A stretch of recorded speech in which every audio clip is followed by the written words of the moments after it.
Hi, is me Prince. എല്ലാവർക്കും light out YouTube ചാനലിൻ്റെ പുതിയ വീഡിയോയിലേക്ക് സ്വാഗതം. എന്തുണ്ട് വിശേഷങ്ങൾ? എല്ലാവർക്കും സുഖമല്ലേ? എല്ലാവരും ഹാപ്പിയല്ലേ? ഹാപ്പി ആയിട്ടിരിക്കുക. Anything happy life first cope on always പോസിറ്റീവായി. ഇപ്പം നമ്മളിന്ന് നോക്കുന്നത് അട്ടപ്പാടി സ്പെഷ്യാലിറ്റീസ്, അട്ടപ്പാടിയുടെ പ്രത്യേകതകൾ. അപ്പോൾ അതിനെക്കുറിച്ചാണ് നമ്മൾ നോക്കുന്നത്. പാലക്കാട് ജില്ലയിലെ ഒരു ആദിവാസി താലൂക്കാണ് അട്ടപ്പാടി എന്നത്. 2021 ഈ താലൂക്ക് രൂപീകരിച്ചത്. അതിനു മുമ്പ് ഇത് മണ്ണാർക്കാട് താലൂക്കിൻ്റെ ഭാഗമായിരുന്നു അട്ടപ്പാടി എന്നത്.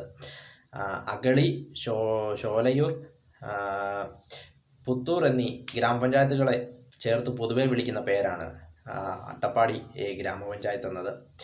ഇതിൻ്റെ ടോട്ടൽ ഏരിയ എന്ന് പറയുന്നത് 734 ചതുരശ്ര കിലോമീറ്ററാണ്. ഇവിടുത്തെ പോപ്പുലേഷൻ എന്ന് പറയുന്നത് 64,318 ഇവിടുത്തെ പോപ്പുലേഷൻ എന്ന് പറയുന്നത്.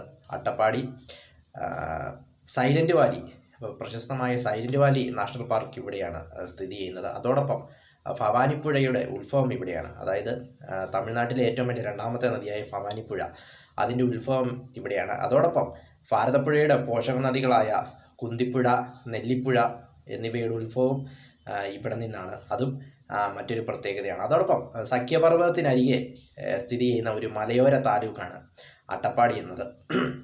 ഭൂപ്രകൃതി കൊണ്ട് വളരെയധികം സമ്പന്നമാണ് അട്ടപ്പാടി. അതുകൊണ്ട് തന്നെ അനേകം ടൂറിസ്റ്റുകളെ ഇവിടേക്ക് ആകർഷിക്കുന്നു.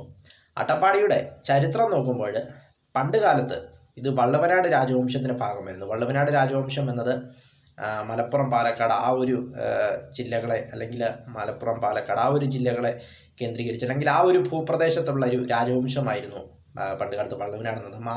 മാമാങ്കമൊക്കെ നടത്തിയിരുന്നത് ഈ വള്ളുവനാട് രാജവംശമായിരുന്നു. അതായത് 12 വർഷത്തിൽ ഒരിക്കൽ പണ്ട് നടത്തിയിരുന്ന മാമാങ്കം ഫെസ്റ്റിവലൊക്കെ നടത്തിയിരുന്ന രാജവംശമായിരുന്നു വള്ളുവനാട് എന്നത്. പിന്നീട് അവരുടെ കൈകളിൽ നിന്നും അത് മൈസൂർ രാജവംശത്തിൻ്റെ ഭാഗമായി, ടിപ്പു സുൽത്താൻ്റെയൊക്കെ മൈസൂർ രാജവംശത്തിൻ്റെ ഭാഗമായി.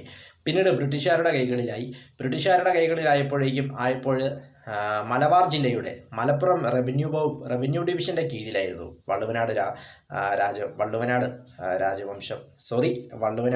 താലൂക്ക്.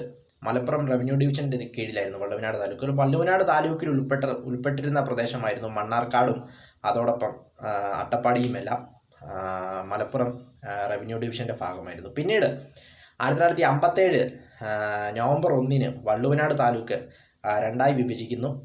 പിന്നീട് 1969 മലപ്പുറം ജില്ല രൂപീകരിച്ചപ്പോൾ മണ്ണാർക്കാടൊക്കെ പാലക്കാടിനോട് ചേർന്നു. അപ്പോൾ മണ്ണാർക്കാട് താലൂക്ക് രൂപീകരിക്കുന്നു. അപ്പോൾ മണ്ണാർക്കാട് താലൂക്കിൻ്റെ ഭാഗമായിരുന്നു അട്ടപ്പാടി. പിന്നീട് 2021 അട്ടപ്പാടി താലൂക്ക് രൂപീകരിക്കുന്നത്. അങ്ങനെ അത് ഇന്ന് തുടരുകയാണ് അട്ടപ്പാടി താലൂക്ക്.